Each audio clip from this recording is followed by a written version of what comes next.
Kolwa jitwade muteekateeka Homeland events nga bagigulawo mu butongole nono Homeland events amukulu gwe bayita Lasta Dombolo okuva side ze Kalungu eyo yasobola okuba ate nga afuna amaanyi ag'enjawulo n'asobola okuba ate nga asala ensalo okuva e Kalungu paka side z'enkuke awo no kwe kuba ate yadda ku luguudo oluddugavu n'atandika okuba ate nga abatambuza kannaginaje onako olwajjo omukulu T-Pro system yazodde okuba ate nga ategeka enteekateeka eno yadde massive nnyo era abantu bazze nga bazze okwawula disco kinnanyini enkuke byonna byasobodde okuba ate nga biggwa embeera yabadde massive nnyo era nga omukolo nga bwe gwatambudde gwatandise bwe guti omukulu Kikolokombe yabadde agutembeeta mwagala musajja alikiza ennyo talina buzibu bwonna twagala kulowooza nti byali bambi byali kyakabiri tuyanzege Lasta Dombolo tweyanze nnyo tweyanzege tatampukamidde ku lwotaata webale kukola disco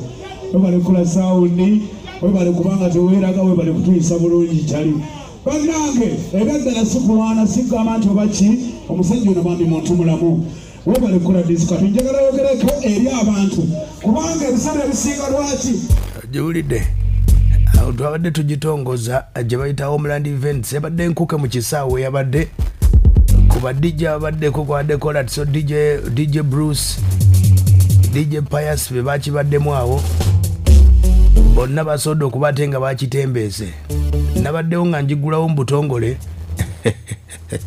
abantu b'enkuke Wulira Kikolokombe bannankuke n'ebitunda biranje bambi mwebale nnyo mwebale nnyo mwebale nnyo mwebale nnyo mwebale kujja naiti ego sikikako maze bebazizaako babebale nnyo kubangenda okufulamu entindaba eriwa emitwe gyonna njiraba sayidi eri tugigude omutongolo naku bulijjo obadde ebeerayo nga tukyayongeramu bino nga tukyayongera ate tennaba tukyakolayo standi egenda okubanga eveeri ng'etunula eno ate ebenga erikirira wewaawo mukulu abani webale kujja abani media kyakabinya tuyanzege omukulu ono sawundi ensinga obungi yabeerayo ng'azipukamu amaanyi ng'azongeramu agamba nti kati erina bweziti yayongeddeko bweziti erina besi 20 yayongeddeko 15 ono omukulu yabeerayo kosenale pama akikwasaganya wali programu kyaki omukulu Kikolokombe wesobodde okuba ate nga atugamba omukulu T-Pro yeebazizza bonna abantu b'enkuke abazze nga batongoza Homeland event tweyanziza nnyo tweyanzege amanya nze mpagitwaha T-Pro systems director wa Jai Sounds banange tweyongeredde okubebaza abantu b'enkuke abantu b'e Masaka mwenna enkuke n'okuliraanawo banange simanyi omusajja tafukamira naye nandifukamidde bannange mwebale kutuwagira mwebale kutuwagira ebbanga lyonna nebazaako mu kaseera kano kanebazeeko muganda wange Lasta Dombolo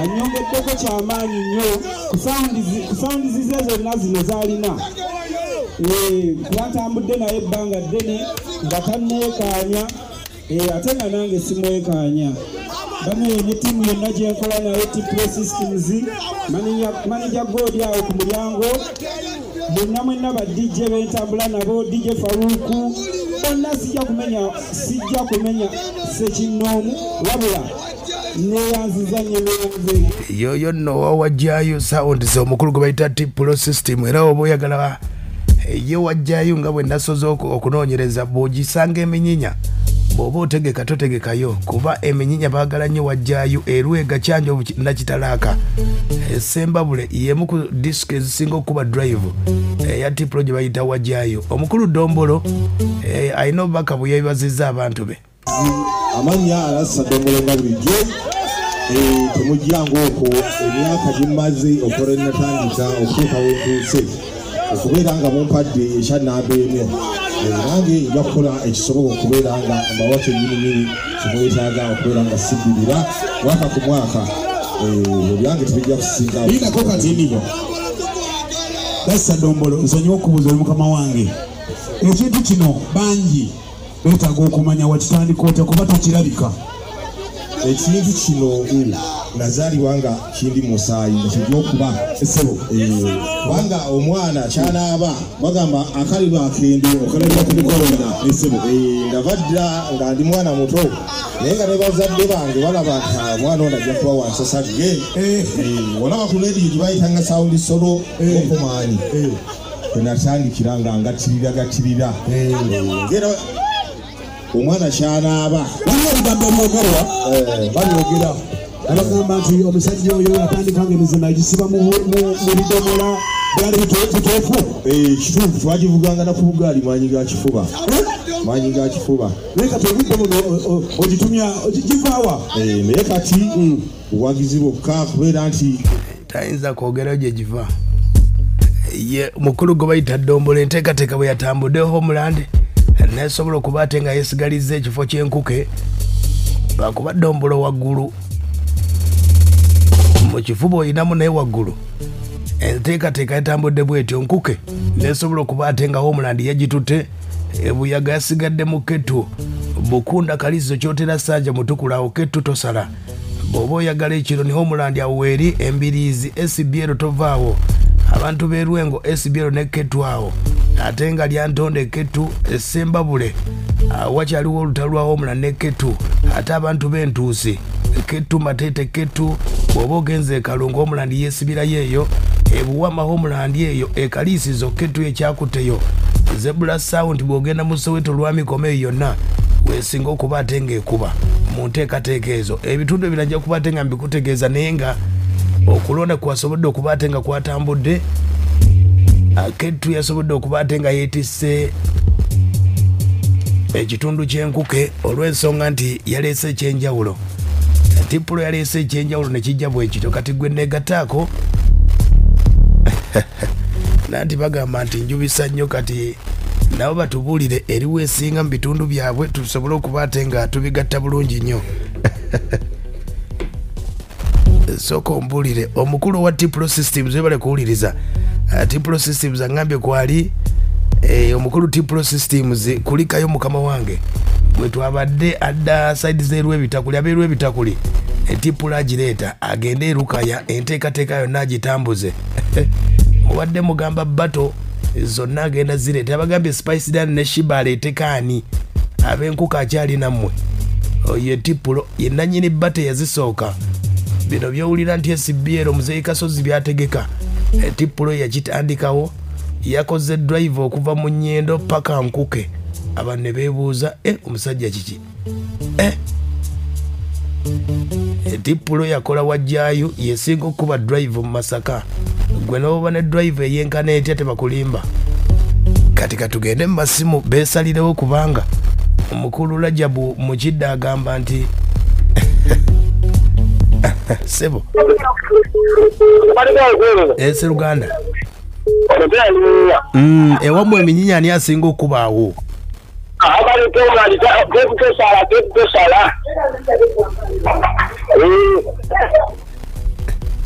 sebo Abani ogamba otya agamba ati abani stede beni juke enkalwe wane waffe okusinziira tukubira endongo ku ssala zonna zaali zizeewo K2 ne Homeland naye K2 yajjuza okusinga Homeland tuli mbawagezi bawulire Abanike esebo ebale kuweleza ese Luganda nzemoze ozirondye no kibomya side ze hagiti ewamwa haikalisi zani alumbe eyo nanyini waayo amazima zonna zikubayo naye K2 kyawambye eyo tuli mbawagezi sebo hello Abanike ogamba otya ebale kuweleza sebo esebo ono promota mwimbi jemo kasenge ono Mikalo Vincent Mikalo kujema kutumidde nnyo gyali esebo sinenge nyimba atatu n'ataluli uno obudde kati olimba otulina olupya nina njagala kutakono taddamuko oba nkwekutte esebo kakati nsebo nga sinaba kusala mpaka ku Isa Masavu K2 eri makayo dumusente mukulu salo ngulisa kimera nalungu okuyingira jeno mutwalo mitwalo 2 sebo ya mitwalo 20 esebo akatujuza tusenga lubi okay beno ketu yo kaje tumanyi tewali ndongo daje tewali ndongo daje tumanyi sebo enda tezisala sebo kale sebo ogamba otya mwendi tato ogamba otya sebo esebo kakati onoyogera ne katimbo property sinzira mu kibuga Nyendo ewammwe Nyendo kyesinga okubaawo kakati abantu kye bayita bato mwakivaako ekintu kye bayita bato njagala K2 esimbe saidi yenu mu kisaawe Homeland n'ekive saidi yeri sebo zibwatuke bijjo kwawula kibayita bato nedda sebo kino kyotugamba fe tukimanyi sebo fe abakireeta kati tukubuuza ani asinga eyo ewammwe kuba nedda totuwa ate omusomesa oyagala kuba ate ng'omuwa kibuuzo kyo sebo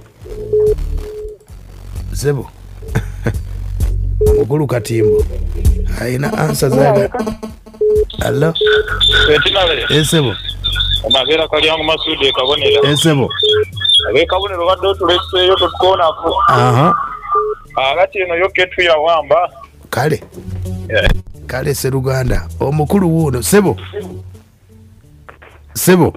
oweka agamba atya alikirya kyeso onani MC Kikolokombo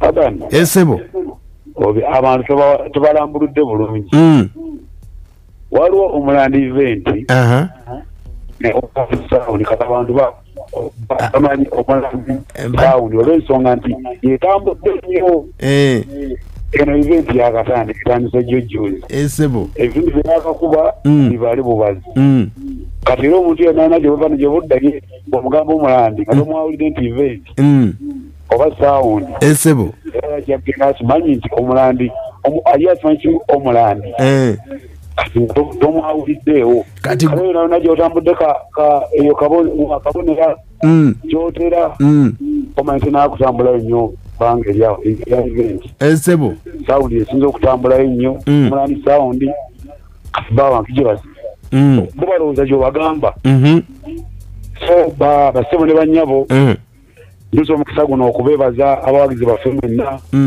abawagira sound zonna esebo mu Masaka ne mugweta Masaka tweyanza nze ndi emusi era zonna nzikolerako esebo naye ebyaddala omusajja asaba okuludde ekima ky'Homeland event bana bakiwulirako oyinza okulowooza nti nejubisamu bwejubisa esebo naye omusajja yaleese ekintu bana bakiwulirako busaleeteko buyisi ku kyalo kyammwe eddalo ebitakuli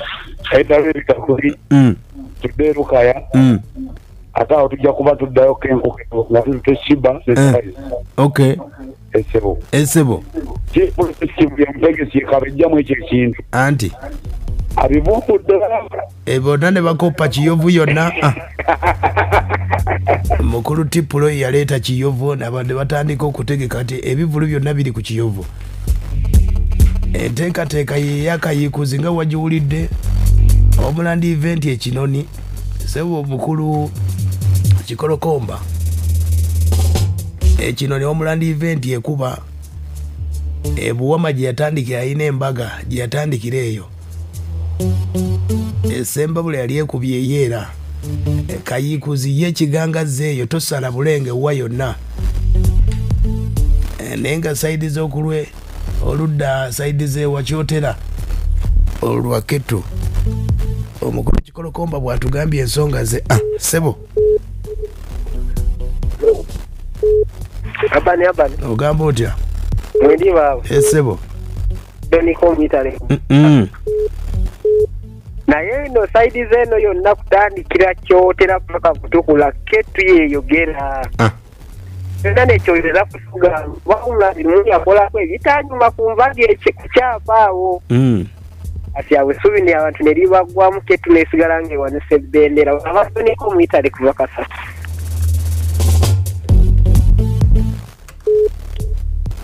esebo Seruganda K2 yatukwata omuzimu okuba sebo Abanike. Ogamba otya? Yendi tata sekiranda niko kuva mu kitongole byakajjula. Wammwe kiri kiti eyo? Muganda wange Abanike K2 yekuwa. Sekiranda. Aberi Antonde bagamba sebo.